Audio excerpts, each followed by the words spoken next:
आज की क्लास में हम बात करेंगे प्रयोजन मूलक हिंदी के क्या क्या विविध क्षेत्र हैं। हालांकि इस बारे में हमने प्रयोजन मूलक हिंदी क्या है इस विषय पर बात करते हुए थोड़ी बहुत चर्चा तो की है, लेकिन थोड़े विस्तार के साथ आज की क्लास में हम जानेंगे कि प्रयोजन मूलक हिंदी के कौन कौन से ऐसे महत्वपूर्ण क्षेत्र हैं जहां सीधे सीधे प्रयोजन मूलक हिंदी का प्रयोग किया जाता है। ठीक है, सबसे पहले एक बार फिर से हम जानते हैं कि प्रयोजन मूलक हिंदी को हम फंक्शनल हिंदी कहते हैं।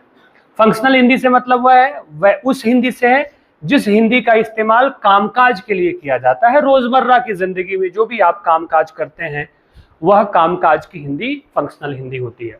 ठीक है, जीवन के विशिष्ट क्षेत्रों में जैसे कि किसी उद्देश्य की पूर्ति, प्रयोजन शब्द का अर्थ ही होता है उद्देश्य, पर्पस।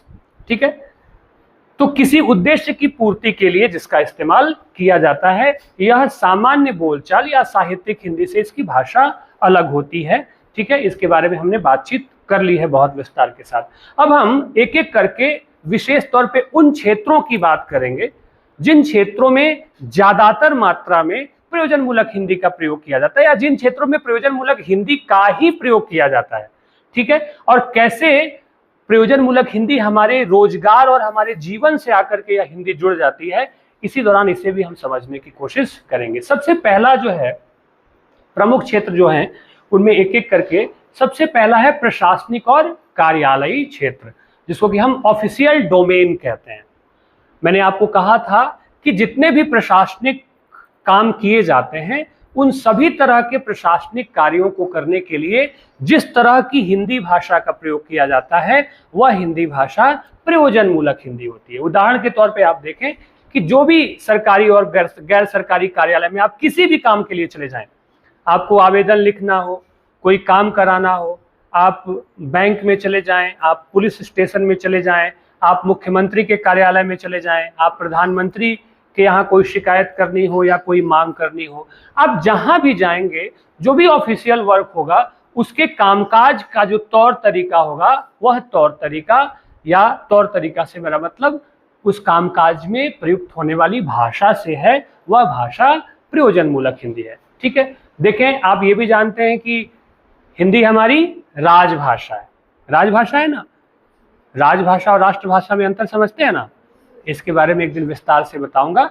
जो सरकारी कामकाज की भाषा होती है, किसी भी देश के संविधान द्वारा प्रदत्त है ना अधिकृत जो कामकाज की भाषा होती है उसे हम राजभाषा कहते हैं। भारत की राजभाषा हिंदी भी है और अंग्रेजी भी है। ठीक है, तो राजभाषा के रूप में केंद्र और राज्य सरकारों के बीच में जो पत्राचार होता है, अब मान लीजिए भारत सरकार जो है, केंद्र सरकार, उसने हिमाचल में अभी आपदा आई मान लीजिए, तो उस आपदा के मूल्यांकन के लिए केंद्र सरकार ने जो चिट्ठी राज्य सरकारों को लिखी, या असम में अभी बाढ़ की स्थिति है, तो राज्य सरकार केंद्र सरकार के बीच में जो भी पत्राचार होता है, जो भी बातचीत होती है, उन सब की भाषा प्रयोजन मूलक हिंदी होती है। वह भाषा जो होती है वह कार्यालयों की भाषा होती है, स्पष्ट भाषा होती है। उसमें प्रयोग किए जाने वाले जो शब्द होते हैं, पारिभाषिक शब्द होते हैं, उनका सिर्फ एक अर्थ होता है। तो पत्राचारों में, टिप्पणी में, प्रारूपण में, आपकी क्लास में हम जब आगे की क्लास होगी जो, उसमें आपको टिप्पण क्या है, प्रारूपण क्या है, प्रतिवेदन क्या है, इन सब के बारे में भी विस्तार से बताया जाएगा, तो आप और गहराई से समझ सकेंगे इसको आगे चल करके। तो जो भी टिप्पण है, प्रारूपण है, इन सब के जो आदेश जारी किए जाते हैं, नोटिफिकेशन होते हैं, उन सब की भाषा जो है वह प्रयोजन मूलक हिंदी होती है। इसकी विशेषता क्या है कि इसमें निश्चित पारिभाषिक शब्दावली और औपचारिक भाषा शैली का प्रयोग किया जाता है। भाषा अनौपचारिक नहीं होती है। ठीक है, जैसे आदेश जारी किया जाता है, ठीक है, या सूचना सूचित किया जाता है, या आपसे 24 घंटे के अंदर या 48 घंटे के अंदर रिपोर्ट मांगी जाती है, इस तरह की भाषा का प्रयोग होता है जिसमें बिल्कुल स्पष्टता हो, उसका अर्थ समझने में कोई किसी को दिक्कत ना हो, तो पारिभाषिक शब्दावली और औपचारिक भाषा शैली का प्रयोग किया जाता है। ठीक है, दूसरा इसका क्षेत्र है कॉमर्शियल डोमेन, वाणिज्यिक एवं व्यावसायिक क्षेत्र। आप बैंकों में चले जाएं या आप शेयर मार्केट का मामला हो, जो भी क्षेत्र है उन सब में भी प्रयोजन मूलक हिंदी का प्रयोग किया जाता है। ठीक है, जैसे कि व्यापार, ई कॉमर्स आपने नाम सुना होगा, ठीक है, बैंकिंग, शेयर मार्केट, देश की, आप सीधे सीधे आसान भाषा में इसको समझें कि देश की अर्थव्यवस्था की जो भाषा है वह अर्थव्यवस्था की भाषा भी प्रयोजन मूलक हिंदी होती है। ठीक है, इसमें देखिए व्यापार, उद्योग, बैंकिंग और बाजार से जुड़ी गतिविधियों में इस हिंदी का प्रयोग किया था। अब आप बैंक जाते हैं लोन लेने के लिए या पैसा विड्रॉ करने के लिए या पैसा भरने के लिए, आपका एक सेट फॉर्मेट है, उसी सेट फॉर्मेट में आप अपनी सारी जानकारी देते हैं, सारी बातें आप बताते हैं, वो प्रयोजन मूलक हिंदी है। ठीक है, बैंकिंग लेन देन, शेयर बाजार, बीमा, आयात निर्यात, व्यावसायिक पत्राचार में इसका प्रयोग किया जाता है। ठीक है, अब देखते होंगे कि बैंकिंग की जो भाषा है उसकी भाषा बड़ी स्पष्ट है, एक तरह से पारिभाषिक शब्दावलियों का वहां पे प्रयोग किया गया, उसका कोई एक ही अर्थ, जैसे कि खाता, लाभांश, जमा, निकासी, बट्टा, ये सब आप देखते हैं, ये सारे व्यावसायिक शब्द हैं, ये सारे जो पारिभाषिक शब्द हैं उनका सिर्फ एक ही अर्थ होता है और उसी सेक्टर में इनका प्रयोग किया जाता है। ठीक है, हम लोग छोटे छोटे थे तो एक ट्रांसलेशन हमसे पूछते थे हमारे सीनियर, ठीक है, कि चलो इसका अनुवाद कहो, बताओ, और ट्रांसलेशन था कि मुझे खाता है। ठीक है, मुझे खाता है, ऐसे ही बोलते थे। तो मुझे खाता है, मुझे, हमें लगता था कोई हमें खा रहा है, तो हम इस हिसाब से अनुवाद करते थे, लेकिन बाद में उन्होंने बताया कि इसका मतलब है कि आई हैव एन अकाउंट, मेरे पास एक खाता है। तो समझ रहे हैं ना आप मेरी बात? मैं ऐसे फॉर अ जोक में कर रहा हूँ इंस्टेंट कि आप थोड़ा सा हंसे, लेकिन आप हंस नहीं रहे हैं। ठीक है, तो कहने का मतलब है कि जो बैंकों की भी जो भाषा है, बैंकों में प्रयोग की जाने वाली जो भाषा है, वह भी प्रयोजन मूलक हिंदी की भाषा है। ठीक है, आपके लिए अब क्या इसमें सेक्टर है? बीकॉम आप करें, बीबीए, सीए, एमबीए, इस तरह की अपॉर्चुनिटीज है। अगर आप कभी आगे जाकर एमबीए वगैरह करते हैं तो इस तरह की चीज़ों से आपका सामना करना होगा। ठीक है, और इस तरह के फील्ड में करियर बनाने के लिए भी इस तरह की भाषा का प्रयोग आपको करना पड़ेगा। ठीक है, आगे बढ़ें। इसके बाद आता है जनसंचार माध्यम, मास मीडिया। अब जनसंचार माध्यम और मास मीडिया क्या है?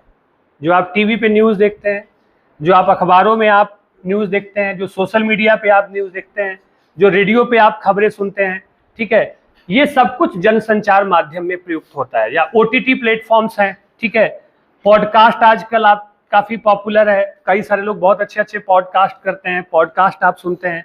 ठीक है, तो ये सारा का सारा जनसंचार माध्यम में आता है। समाचार और सूचनाओं को आम जनता तक पहुंचाने के लिए प्रयोजन मूलक हिंदी का व्यापक उपयोग किया जाता है।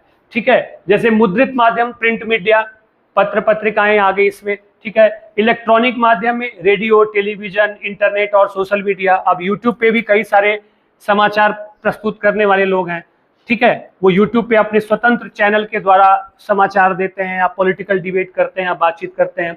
इसकी खासियत ये होती है कि इसकी भाषा सरल होती है, रोचक होती है और प्रभावकारी होती है और आम जनता के समझ के अनुकूल होती है। यह ऐसी साहित्यिक भाषा नहीं होती जिसको समझने के लिए आपको मानसिक रूप से श्रम करना पड़े या जोर लगाना पड़े। तो प्रयोजन मूलक हिंदी का प्रयोग जनसंचार माध्यमों में भी किया जाता है। आपके लिए अब क्या है इसमें? आप न्यूज एंकर बन सकते हैं, रेडियो जॉकी बन सकते हैं, यूट्यूब कंटेंट राइटर आप बन सकते हैं, यूट्यूबर बन सकते हैं, पॉडकास्ट कर सकते हैं आप। ठीक है, कई सारे ओटीटी डबिंग प्लेटफॉर्म, जैसे कि ओटीटी में मान लीजिए सब टाइटल लिखने, अंग्रेजी की कोई फिल्म है उसका हिंदी भी आपको स्क्रीन पे आता है आजकल, देख रहे हैं ना। तो इन सब फील्ड्स में भी आपके लिए करियर की संभावनाएं हैं। ठीक है, तो प्रयोजन मूलक हिंदी रोजगार की भी हिंदी है, रोजगार वाली जो हिंदी है, नौकरी पेशे वाली जो हिंदी है, जो आपको रोजी रोटी से जोड़ती है, यह भी इसका एक विशेष महत्व है। ठीक है, आगे बढ़ते हैं। पॉइंट नंबर 4, विधि एवं कानूनी क्षेत्र, लीगल डोमेन। ठीक है, कोर्ट कचहरी, संविधान के नियम कानून, ठीक है, एग्रीमेंट्स, ठीक है, ये सारा का सारा मामला जो हिंदी में प्रयुक्त होता है वो सब प्रयोजन मूलक हिंदी है। आप देखें, मैंने लिखा भी है कि न्यायालयों, कानूनों और संविधान से संबंधित प्रक्रियाओं में प्रयुक्त जो हिंदी होती है, अगर कोई न्यायाधीश हिंदी में आदेश पारित करता है, जैसे कि जिला सत्र न्यायालयों में होता है, तो वह भाषा, वह प्रयोग की जाने वाली जो हिंदी होती है, वह भी प्रयोजन मूलक हिंदी ही होती है। अधिनियम, कानून के प्रारूप, अदालती फैसले, शपथ पत्र, एफिडेविट्स, याचिकाओं, इन सब में इसका प्रयोग किया जाता है। यानी कि आप कह लें कि विधि कानून से जुड़ा हुआ कोई भी मामला हो, उसमें अगर हिंदी का प्रयोग किया जा रहा है तो वह हिंदी कौन सी होगी? प्रयोजन मूलक हिंदी ही होगी। इसकी भाषा अत्यंत स्पष्ट, अर्थगर्भित और तर्कसंगत होती है, ताकि किसी शब्द का गलत अर्थ निकाला ना जा सके। मान लीजिए कोई आदेश दिया जज ने और उस शब्द का गलत अर्थ निकल गया, तो जिसके लिए आदेश पारित किया गया उसका तो नुकसान हो जाएगा। आगे बात समझ में कि नहीं? इसीलिए सटीक और एक अर्थ देने वाले शब्दों का ही प्रयोग किया जाता है। ठीक है, अब आप लॉ कर सकते हैं आफ्टर ग्रेजुएशन, लॉ के छात्र बन सकते हैं, आप एडवोकेट बन सकते हैं, आप जज बन सकते हैं, ठीक है ना। आप किसी लीगल कंपनी के साथ, किसी बड़ी बड़ी कंपनियों में आप लीगल एडवाइजर बन सकते हैं। यहाँ पे भी आपको प्रयोजन मूलक हिंदी का प्रयोग देखने को मिलेगा, करने को मिलेगा। ठीक है, तो जो भी अदालती ड्राफ्टिंग कार्यवाहियां वगैरह होती हैं, इन सब में भी प्रयोजन मूलक हिंदी का प्रयोग किया जाता है। इसके बाद है पांचवी विशेषता, वैज्ञानिक और तकनीकी क्षेत्र। अब क्या है वैज्ञानिक और तकनीकी क्षेत्र? विज्ञान, इंजीनियरिंग, मेडिकल, आप जितने भी रिसर्च अनुसंधान सेंटर्स देखते हैं, जैसे इसरो वगैरह हो गया, आईआईटी वगैरह हो गई, ठीक है, तो इसके लिए यहाँ की जो भाषा होती है, जो तकनीक की वगैरह की जो भाषा होती है, उसमें भी प्रयोजन मूलक हिंदी का प्रयोग किया जाता है। ठीक है, अब अगर आपने बीटेक तो किया नहीं, आप तो बीए के विद्यार्थी हैं, लेकिन जिसने बीटेक किया है, जो बीएससी कर रहा है, या बीसीए एमसीए करके मेडिकल की ओर जो लोग जा रहे हैं, या जिस फील्ड में वो लोग जाएंगे, उनको जिस हिंदी का प्रयोग करना होगा वह हिंदी भी प्रयोजन मूलक हिंदी ही होगी। विज्ञान, प्रौद्योगिकी, इंजीनियरिंग, चिकित्सा और पर्यावरण जैसे विषयों में इसका प्रयोग किया जाता है। इसकी विशेषता है क्या? इसका उपयोग शोध पत्र, तकनीकी पुस्तकें, वैज्ञानिक रिपोर्ट और नियमावली इत्यादि तैयार करने में इसका इस्तेमाल किया जाता है। इसकी विशेषता यह होती है कि इसमें अंतर्राष्ट्रीय स्तर पर स्वीकृत पारिभाषिक शब्दों और प्रतीकों का उपयोग किया जाता है। ठीक है, जैसे कि अब अंतरिक्ष में कोई चीज गई है तो उसके लिए एक शब्द है ऑर्बिट, है ना, अंतरिक्ष। तो आप सुनते होंगे कि भाई चंद्रयान गया है, तो कई सारे ऐसे शब्द होते होंगे जो उसी पारिभाषिक शब्दावली के शब्द हैं जो प्रयोजन मूलक हिंदी में प्रयोग किया जाता है, और दुनिया भर में उनका सिर्फ एक ही अर्थ स्वीकृत किया जाता है। इसके बाद देखें, अगला जो फील्ड है वह है विज्ञापन का क्षेत्र, एडवर्टाइजिंग डोमेन। ठीक है, विज्ञापन में कंपनियां अपने उत्पादों का, प्रोडक्ट का, जो सामान बनाती हैं कंपनियां, उसका प्रचार प्रसार करने के लिए वो क्या करती हैं? विज्ञापन करती हैं। आप यूट्यूब पे ऐड देखते हैं, ठीक है, टीवी पे देखते हैं, समाचार चैनलों के बीच में देखते हैं, तो उसका मतलब होता है कि सामान बिके और सामान का ब्रांड वैल्यू जो है वो बढ़े। इसके लिए आकर्षक ढंग से उस चीज को प्रस्तुत किया जाता है। जैसे कहते हैं ना, ठंडा मतलब कोका कोला, या माउंटेन ड्यू डर के आगे जीत है, देखा है। तो ये सब क्या है? रोचक है। और आजकल तो प्रचार इस तरह से बनने लगे हैं, एडवर्टीजमेंट, कि भाई आदमी पहले सोच रहा है कि प्रचार क्यों आया, अब तो मजा आता है। कई सारे ऐसे अच्छे अच्छे प्रचार हैं, हम लोग बचपन में सुनते थे, सौंदर्य साबुन निरमा, सुना है आपने? ठीक है, तो इस तरह के बहुत सारे प्रचार प्रसार। तो डिजिटल मार्केटिंग, ठीक है, और सोशल मीडिया, इंटरनेट, इन सब पे जो ब्रांडिंग की जो भाषा है, विज्ञापन की जो भाषा है, ठीक है, वह भी प्रयोजन मूलक हिंदी ही है। ठीक है, आप लोग तो हिमाचल में अगर आप दिल्ली जाएं तो जोमेटो और स्विगी से आप खाना मंगवा सकते हैं, फटाफट कोई चीज़ मंगा सकते हैं। उसका जो कुछ भी नोटिफिकेशन वगैरह आता है, अगर वह हिंदी में आ रहा है, आपने हिंदी विषय चुना हुआ है, तो वह प्रयोजन मूलक हिंदी में ही आता है।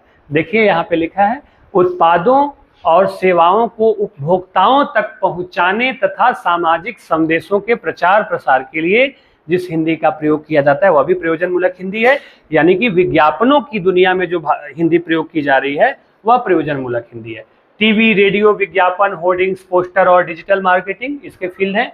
इसकी विशेषता यह है कि इसकी भाषा तुकबंदी युक्त होती है, आकर्षित करती है, आपको खींचती है। ठीक है ना, फेविकॉल का प्रचार आया था ना, है ना, फेविकॉल का देखा था, तो वो भी बड़ा मतलब रोचक है, पार्ले जी का प्रचार है, फेविकॉल का प्रचार है, कई सारी ऐसी चीजें हैं, तो वो आपको तुकबंदी वाली लगती हैं और कम शब्दों में बड़ा संदेश देती हैं। ठीक है, चलें।